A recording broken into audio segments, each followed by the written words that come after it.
सभी दर्शकों को सादर जय जिनेन्द्र। अभिनंदन और साधुवाद स्वास्थ्यम पुणे और इंटरनेशनल रिफ्लेक्सोलॉजी जिन एसोसिएशन को 1 जून से 21 जून तक भारत का सबसे बड़ा हेल्थ अवेयरनेस कैंपेन चलाने के लिए, जिसकी आज के समय में बहुत ज़रूरत भी है। जितनी जितनी टेक्नोलॉजी बढ़ रही है उतनी उतनी नई बीमारियां भी बढ़ रही है। आज के इस पदार्थवादी दौर में जहां मनुष्य के लिए वक्त तो है ही नहीं, पर दुख की बात यह है कि खुद की स्वस्थता के लिए भी वक्त निकालना एक चुनौती बन गया है। इस कैंपेन का महत्व ऐसी स्थिति में और भी बढ़ जाता है। और मैं Jayshree Daga, counsellor and therapist on mental and emotional health and trainer and speaker of personality development, India के इस बिगेस्ट हेल्थ कैंपेन यज्ञ में शामिल हुई हूँ हेल्थ के इसी एस्पेक्ट को लेकर। Effects of emotions on our health is my today's topic. जी हाँ दोस्तों, भावनाओं का शारीरिक स्वास्थ्य पर असर, इसी विषय पर आज हम चर्चा करेंगे। दोस्तों, बहुत पुरानी और आज भी उतनी ही उपयोगी बात है कि पहला सुख निरोगी काया, हेल्थ इज वेल्थ, यानी सब सुखों में सर्वोपरि सुख है स्वस्थता, निरोगी काया। और सभी संपदाओं में सबसे बड़ी संपदा, सर्वोपरि संपदा है स्वास्थ्य। और यह सच भी है, जीवन में हमारे पास सब कुछ हो पर स्वास्थ्य अच्छा नहीं हो तो कुछ भी अच्छा नहीं लगता, और किसी भी संपदा यानी वेल्थ का भोग भी हम नहीं कर पाते हैं। सोचिए, अगर हमारा सर दर्द हो रहा हो और बहुत जोरों से हो रहा हो, उसी वक्त हमें कोई आकर बेशकीमती तोहफा दे जो हमें बहुत बहुत पसंद था और बहुत दिनों से हमें उसकी चाहत भी थी, तो क्या ऐसे वक्त में जब हमारा सर दर्द से फटे जा रहा है, हमारा मन होगा कि हम उस गिफ्ट को, उस तोहफे को खोल कर देख लें? लेकिन चूंकि हमारा बहुत ज़्यादा मन था, इसलिए हो सकता है हम एक पल के लिए उसे खोल कर देख लें, पर बहुत देर तक हम उसे इंजॉय नहीं कर पाएंगे क्योंकि उस वक्त हमारा सर दर्द हो रहा है। पिछले कुछ सालों में मानवीय संस्कृति में तेजी से बदलाव आए हैं। मानव ने तेजी से प्रगति भी की है सभी क्षेत्रों में, उतनी ही तेजी से हमारे स्वास्थ्य में गिरावट भी आई है।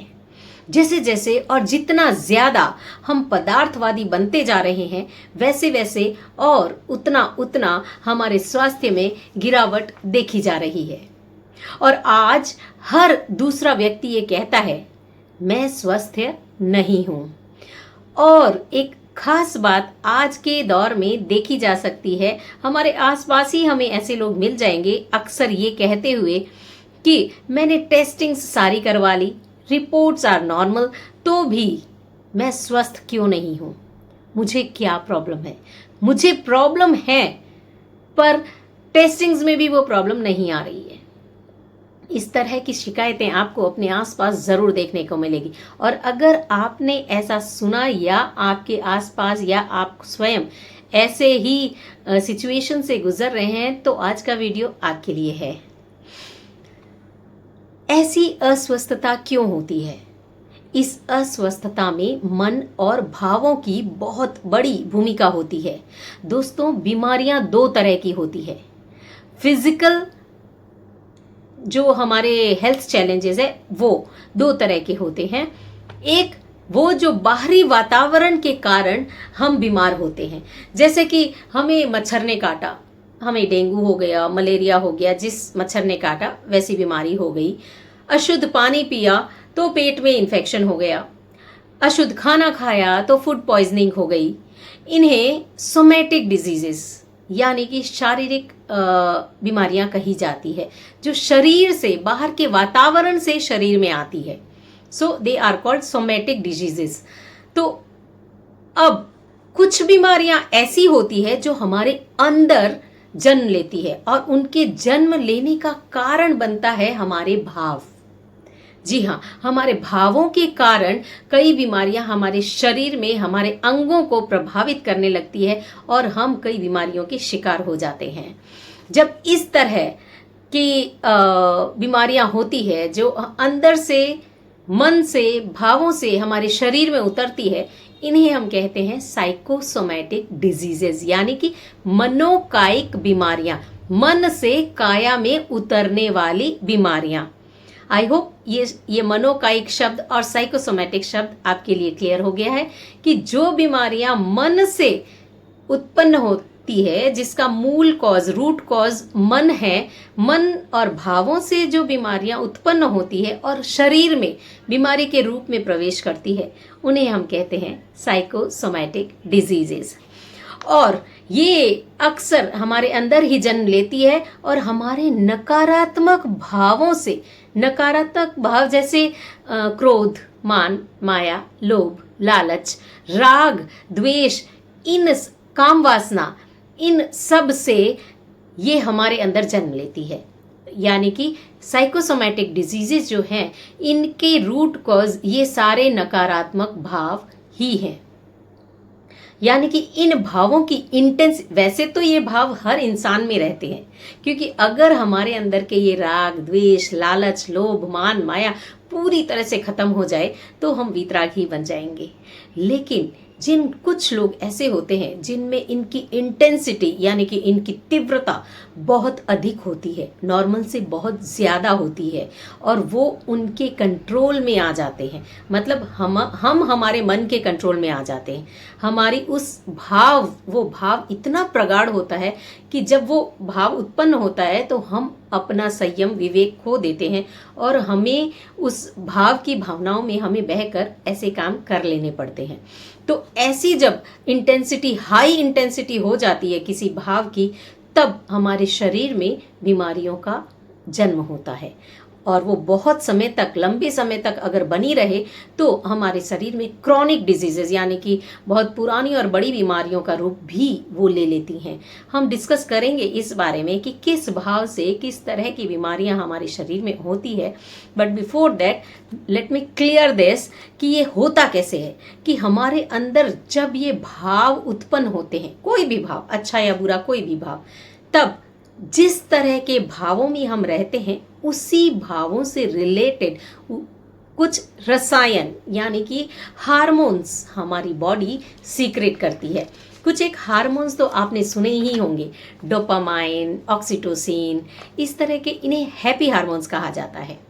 जिस तरह जब हम खुश होते हैं, जब हम किसी को गले लगाते हैं, कोई हमें हमारा प्यारा मिलता है, या हम अपने दोस्तों के साथ बहुत खुश होते हैं, जब भी किसी भी कारण से हम खुश होते हैं तो हमारा शरीर ये सब हार्मोन्स रिलीज करता है। इसी तरह जब हम दुखी होते हैं, जब हम द्वेष में आते हैं, गुस्से में आते हैं, जब हमारे अंदर लालच का भाव बहुत बढ़ने लगता है, जब हमारे अंदर काम वासना बहुत ज़्यादा हो जाती है, तब इस तरह के नकारात्मक भावों के लिए भी हमारा शरीर एक प्रकार का रसायन यानी हार्मोन सीक्रेट करता है। जी हाँ, बिल्कुल आपने सही सुना, हमारे नकारात्मक भावों के लिए भी हमारा शरीर हार्मोन्स सीक्रेट करता है। वैसे तो आज के वैज्ञानिकों ने हमारे शरीर में करीब 50 हार्मोन्स की खोज कर ली है, पर ये अभी खोज पूरी नहीं हुई है।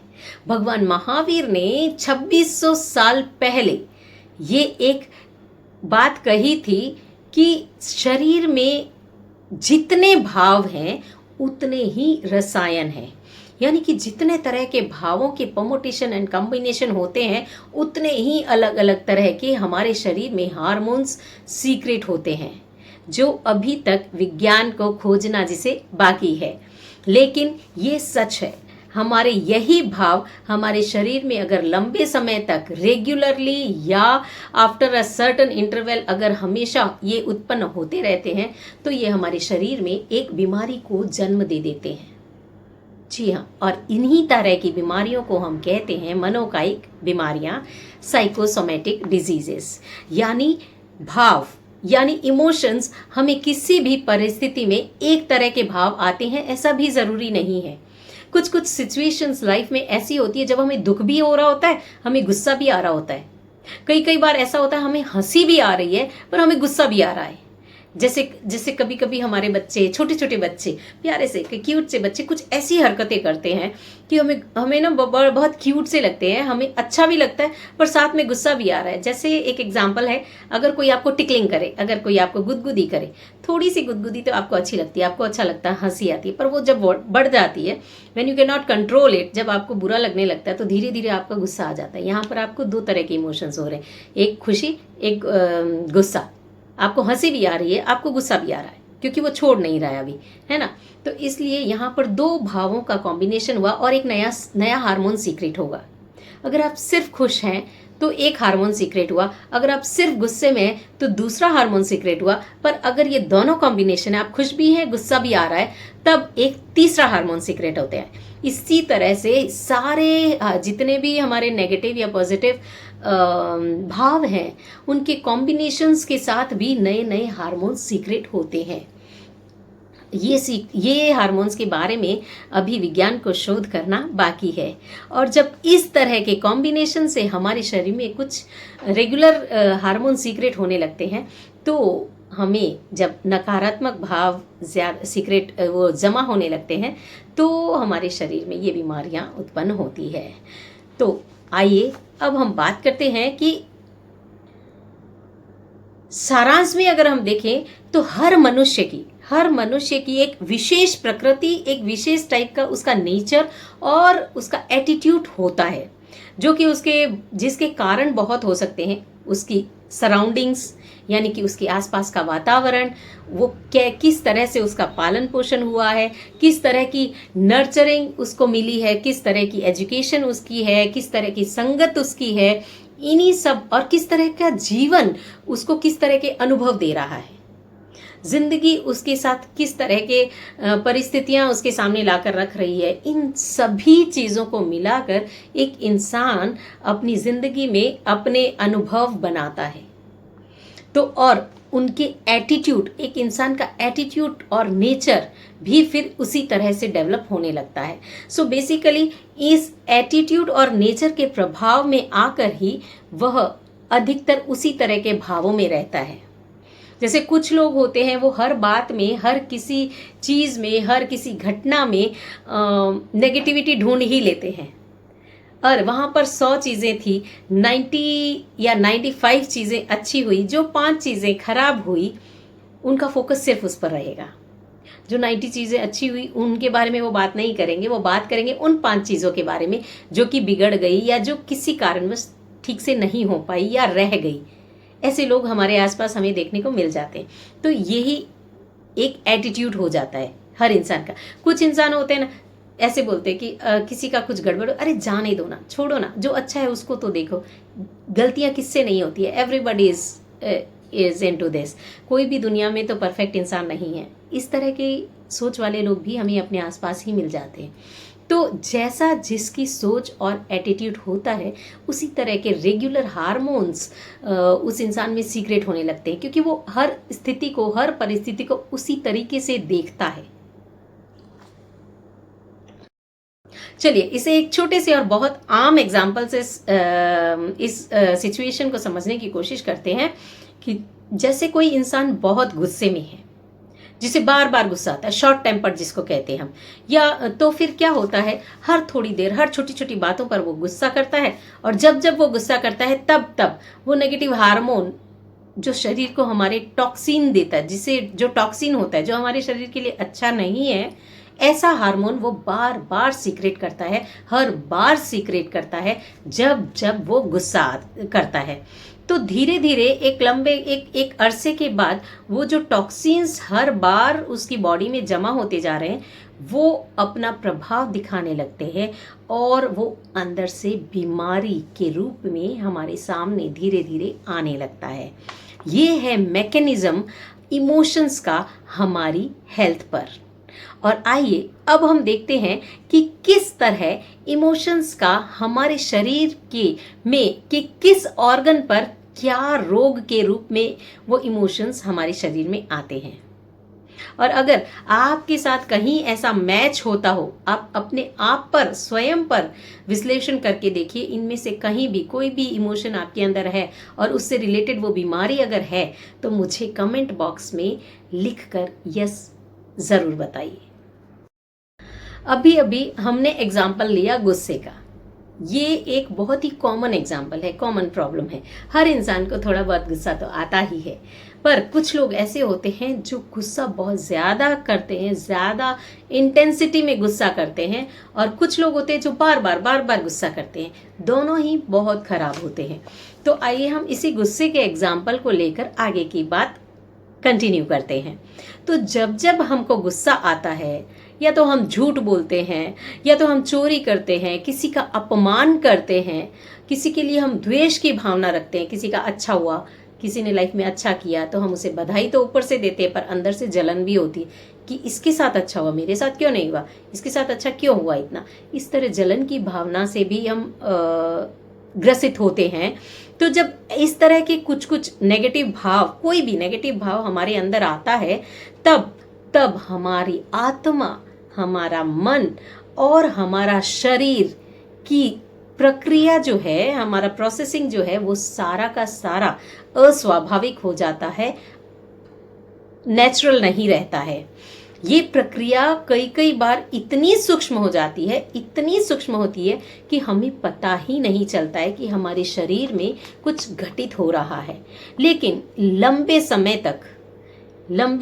तक अगर इन प्रक्रियाओं को अनसुना किया जाए, तो ये शांत रूप में हमारे तन, मन और आत्मा पर अपना टॉक्सिन छोड़ देते हैं, और धीरे धीरे ये टॉक्सिन हमारे साइकोसोमैटिक डिजीजेस के रूप में हमारे अंदर पैदा होने लगती है।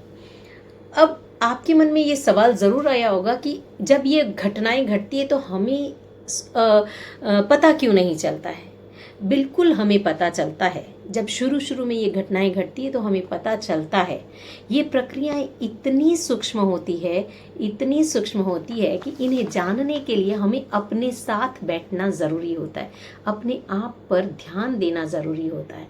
पर हमारी बाहर की हलचल, मतलब हमारी थॉट प्रोसेस है, हमारी बॉडी प्रोसेस है, हमारी इंद्रियां हैं, ये हर समय इतनी एक्टिव रहती है कि ये सूक्ष्म क्रियाओं को समझने के लिए, इनको फील करने की के लिए जो हमें जिस ध्यान की अवस्था या जिस अवेयरनेस की ज़रूरत होती है, वो अवेयरनेस, ये जो बाहर का भटकाव है इंद्रियों का, ये आने ही नहीं देता है।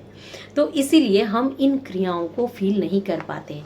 पर कई बार जब वो इंटेंसिटी बहुत हाई होती है, तब हमें फील होता है। जैसे कि कभी गुस्सा बहुत ज़ोर से आया, बहुत ज़ोर से गुस्सा आया, तो हमें महसूस होता है कि हमारा प्रेशर हाई हो गया, हमारी सांसें ऊंची नीची हो गई, और कई बार हमारा गला सूख जाता है। इस तरह ये होता है तब जब इंटेंसिटी बहुत हाई होती। पर जब इंटेंसिटी बहुत छोटी होती, मतलब थोड़ी सी देर के लिए गुस्सा है पर इतना ज़ोर से भी नहीं आया, तो छोटे छोटे जो थोड़े जो टॉक्सिन्स बॉडी में जमा होते हैं, उनके बारे में तो हमें पता भी नहीं चलता है।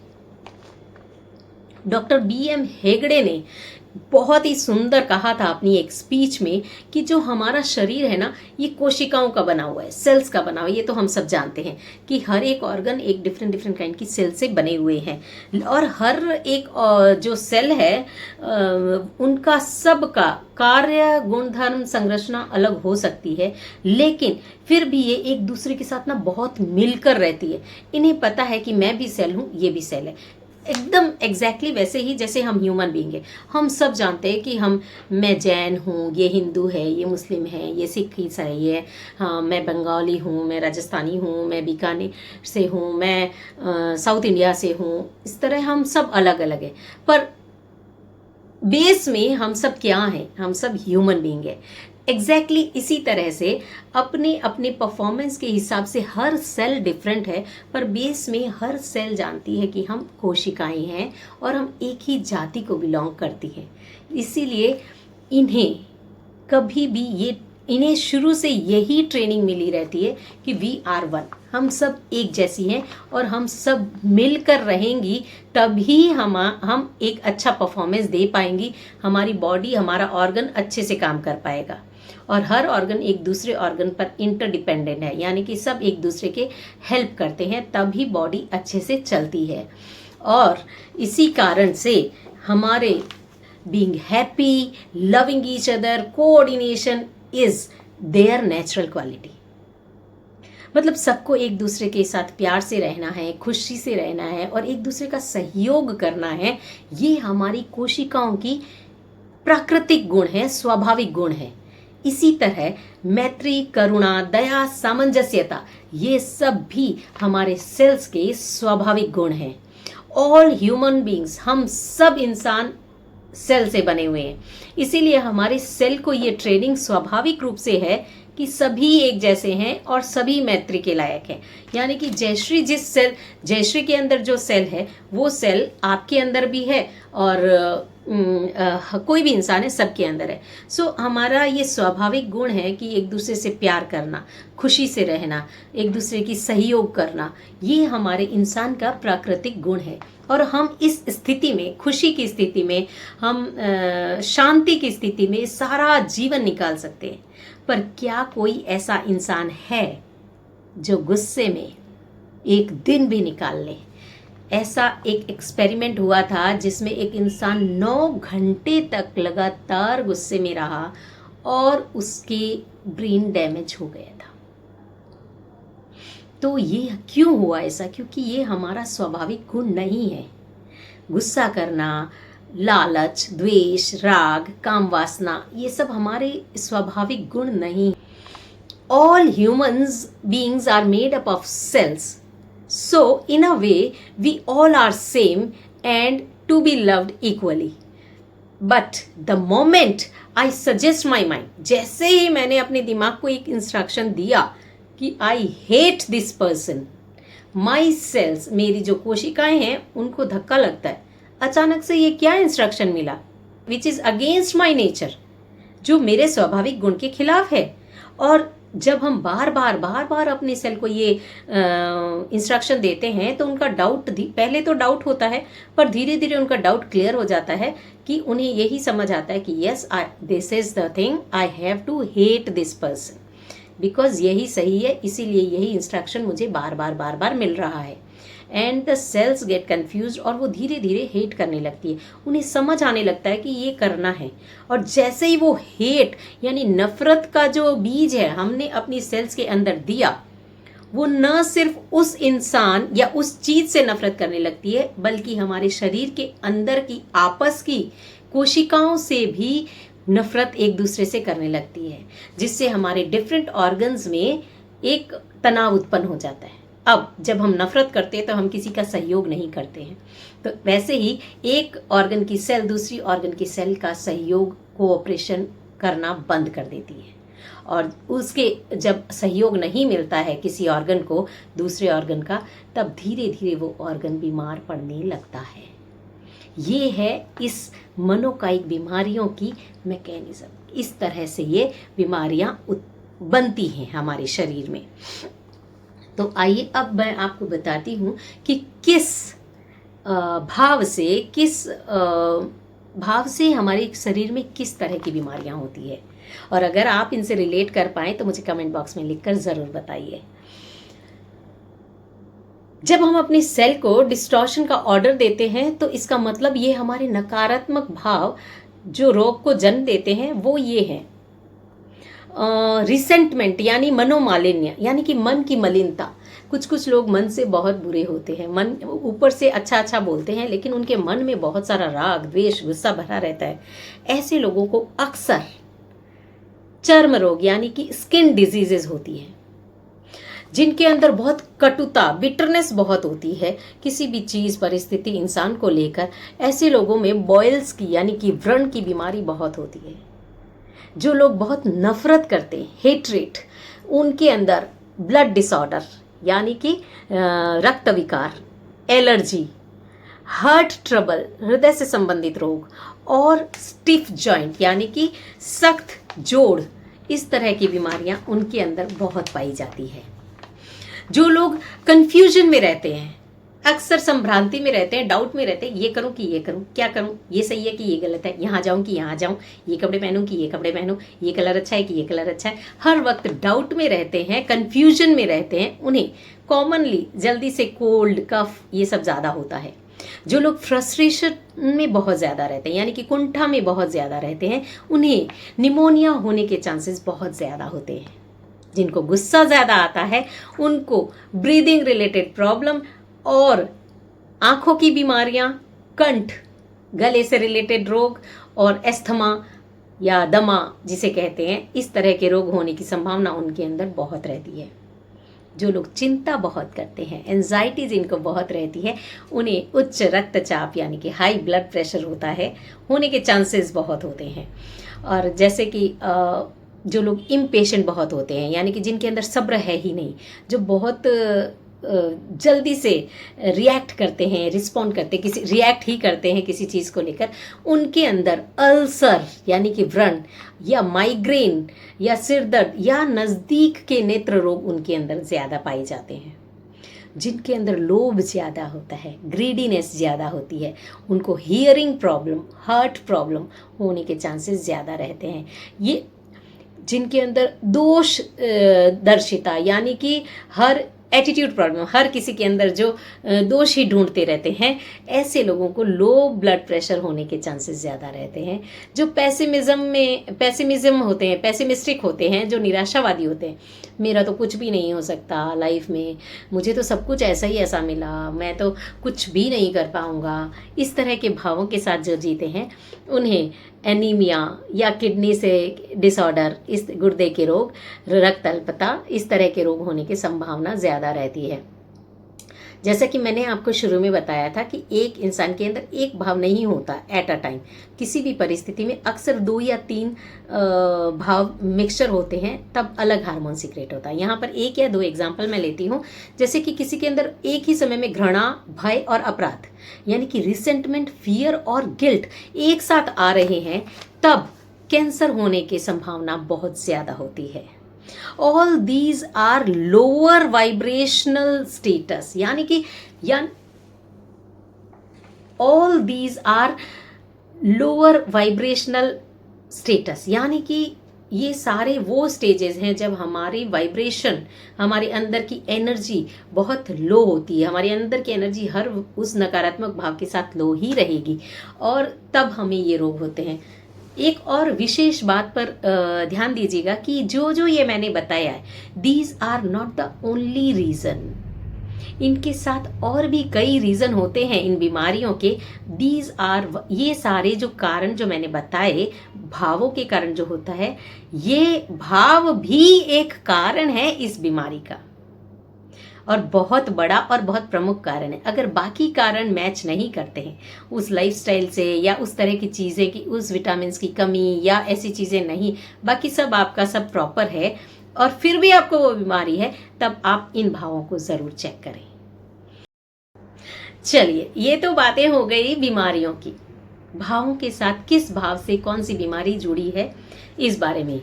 अब बात करते हैं सल्यूशन की, which is most important thing, क्योंकि ये सब तो सब में है। हम ह्यूमन बींग हैं तो हम सब में थोड़े नकारात्मक, किसी में थोड़ी ज़्यादा, किसी में कम नकारात्मक भाव हैं ही।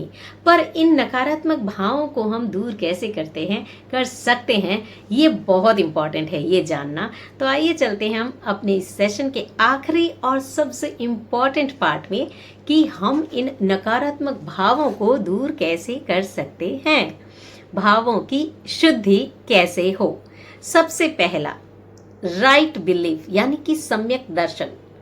हमारा एटीट्यूड जो है वो पॉजिटिव होना चाहिए। दोस्तों, हम सब जानते हैं कि हर स्थिति में 2 भाव होते हैं, हर सिक्के के 2 पहलू होते हैं। तो अगर हमें लगता है कोई चीज़ हमारे साथ नेगेटिव हो रही है, तो ज़रूर दोस्तों उस चीज़ में कुछ ना कुछ पॉजिटिव एस्पेक्ट भी होगा। Try to find that positive aspect. जैसे एक छोटा सा और बहुत ही वेग सा एग्जाम्पल देती हूँ कि समझो हमारे घर में या हमारे ऑफिस में कोई काम, हमारा स्टाफ नहीं आया, आज इम्पॉर्टेंट काम था पर वो नहीं आया। अब हमें गुस्सा आता है कि वो क्यों नहीं आया आज, है ना, पर हम इस स्थिति को इस तरह भी ले सकते हैं, काम तो हमें करना ही पड़ेगा क्योंकि वो नहीं आया है और काम तो करना ही है, पर काम करना है। एक आदमी गुस्से से काम करता है और एक आदमी प्यार से काम करता है, फर्क वहाँ आ जाता है। तो जब वो मेड नहीं आई है, काम करना ही है, तो ये भाव से अगर हम काम करें कि चलो आज हमारी सफाई अच्छे से, घर की सफाई अच्छे से कर लेते हैं, थोड़ी कैलोरी मेरी भी लूज हो जाएगी, आज एक्सरसाइज अपने आप ही हो जाएगी। जैसे ही हमें अपने बेनिफिट्स दिखने लगते हैं, हमारा गुस्सा अपने आप शांत होने लगता है। तो इसीलिए जब भी कोई भी नेगेटिव सिचुएशन आए, उसमें से पॉजिटिविटी निकालना सीखना होता है। और जैसे धीरे धीरे अभ्यास करने से ये हमारा आदत बन जाती है, फिर हमें अभ्यास करने की ज़रूरत नहीं होगी, फिर हमें हर चीज़ में अपने आप पॉजिटिविटी दिखने लग जाएगी।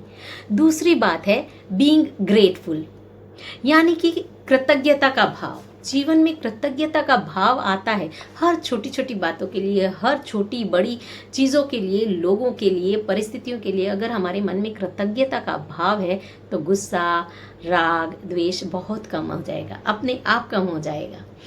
तो ये भाव, हर छोटी चीज़ के लिए हम कृतज्ञ हों, सच में कृतज्ञ हों, तो हम यूनिवर्स से वो अट्रैक्ट करते हैं, क्योंकि जिस भावधारा में हम रहते हैं वही भावधारा हमारे पास आती है, वही एनर्जी हम अट्रैक्ट करते हैं। तो अगर हम हर समय ग्रैटिट्यूड मोड में रहेंगे कि हे भगवान शुक्रिया मुझे ये चीज़ देने के लिए, हे भगवान शुक्रिया मुझे ये सेशन देने के लिए जिसकी मुझे ज़रूरत थी, हे भगवान शुक्रिया आज मेड नहीं आई तो मैं अपने घर की सफाई खुद कर पाई, मेरा कैलोरी लूज हुआ।